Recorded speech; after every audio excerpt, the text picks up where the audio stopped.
Just imagine this for a second. It's 4:45 a.m., you're sound asleep, and you've actually been drugged by an informant you thought you could trust. All of a sudden, your door gets kicked off its hinges, and your room is just ripped to shreds by a storm of gunfire. This isn't some scene from a movie. This was the terrifying reality for a 21-year-old community leader in Chicago back in 1969. But what happened that morning wasn't a random act of violence, not at all. It was the result of a hidden blueprint, you could say a secret government protocol. And its goal wasn't to stop crime, it was to stop unity. So today we're going to dig into this century-long pattern of suppressing Black leaders who all had one powerful thing in common. They knew how to organize their communities. And that right there, that's the key to this whole thing. It's a central idea we're going to unpack. It was never really about individual acts of protest or anger. It has always been about preventing coordinated power that could actually challenge the way things are. So to really get this, we have to go back to that 21-year-old leader I mentioned. His name was Fred Hampton, and the story of what happened that night in 1969, well, it lays out this entire strategy in absolutely chilling detail. See, Fred Hampton wasn't some kind of criminal mastermind. He was a brilliant organizer. Through the Black Panther Party, he was literally feeding breakfast to hungry kids. He was out on the streets brokering peace treaties between rival gangs. But here's what made him truly dangerous in the eyes of the government.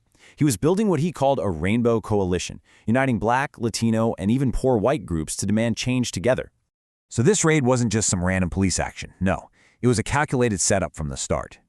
The FBI had an informant, Hampton's own head of security, slip a powerful barbiturate into his drink to make sure he wouldn't wake up during the raid. That same informant handed over a detailed floor plan of the apartment to his FBI handlers, who then worked with the Chicago police to stage the raid right before dawn. And in that raid, police fired nearly 90 bullets into that small apartment. Later, investigators found that only one single shot was fired by the Panthers inside, and it was likely just a reflexive shot from a man who was already dying. The force used was just completely overwhelming and totally one-sided. Of course, right after, officials called it a gunfight, a shootout with a violent gang. But years later, a U.S. Senate investigation called the Church Committee uncovered the truth. This was no gunfight. It was, for all intents and purposes, a planned execution, carried out by law enforcement using FBI intelligence. And here's where the story gets even bigger. Hampton's death wasn't just an isolated tragedy. It was the direct result of a formal, written-down government plan, a blueprint for neutralizing Black leadership. That plan had a name, COINTELPRO. It's short for Counterintelligence Program. This was a top-secret FBI project designed to disrupt domestic political groups. And while it targeted a lot of different organizations, its main focus, its primary target, became the Black liberation movements. And this right here, this is the smoking gun. In one of their own internal memos, FBI Director J. Edgar Hoover spelled it out. The goal was, and I quote, to prevent the rise of a messiah who could unify and electrify the movement. They weren't afraid of a criminal. They were terrified of a unifier, and Fred Hampton fit that profile perfectly. But why? Why were they so afraid of a messiah?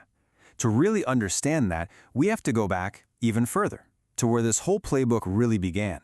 We have to talk about a man named Marcus Garvey and the threat of Black economic independence. Back in the early 1900s, Marcus Garvey built a massive movement on a pretty radical idea.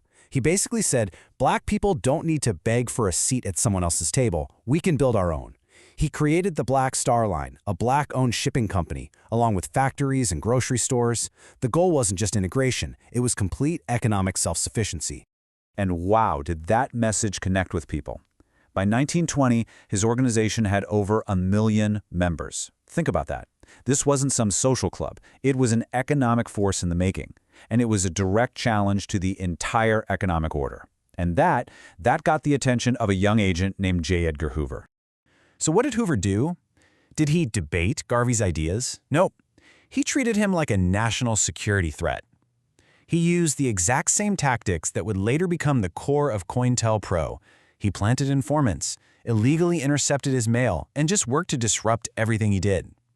In the end, they used a trumped-up mail fraud charge to throw Garvey in prison and then deport him, effectively crushing the most powerful Black economic movement of its time. When you lay it out on a timeline like this, the pattern is it's crystal clear. You can draw a straight line from what Hoover did to Garvey in the 20s to making that playbook official as COINTELPRO in the 60s and right on through to the assassination of Fred Hampton. It's the same strategy, just refined over decades. Okay, so let's jump to today, because this playbook didn't just disappear. Not by a long shot. It just got a major technology upgrade. Think of it as the same old operating system, just running new, much more powerful software. Back in the day, COINTELPRO used human informants and fake, poison pen letters to cause chaos. Today, the surveillance state has drones, social media monitoring, and facial recognition. Physical infiltration has been replaced by digital surveillance. The goal? Disruption is exactly the same, but the tools are infinitely more powerful, all supercharged by laws like the Patriot Act. And we saw this software update in action. During the Ferguson uprising in 2014, the response wasn't just cops on the ground. It was a full-blown high-tech operation. We're talking drones in the sky for surveillance and massive data collection through things called fusion centers. Once again, a movement for black liberation was treated not like a civil rights issue, but like a threat to national security. And this all brings us to the most crucial point. The thing we really have to understand. Who or what has always been the real target of all this surveillance? From Garvey to Hampton to the protesters in Ferguson. It has never been about stopping crime. Let's just be clear about that. It has always been about preventing a unified, coordinated movement that could become powerful enough to actually restructure American society. It's about keeping a system in place that benefits from keeping people divided. You know that fear we saw in Hoover's Messiah memo? It's basically a confession. The surveillance state isn't worried that these groups are a danger to each other. Its own history proves what it's really worried about, that they'll become a coordinated danger to the existing power structure. So this whole history shows a deep, deep fear of independent organized power. And it leaves us with one last big question to think about. What happens when communities stop trying to negotiate for a seat at a table that was never built for them, and instead just focus on building their own? What happens when we all stop asking for permission?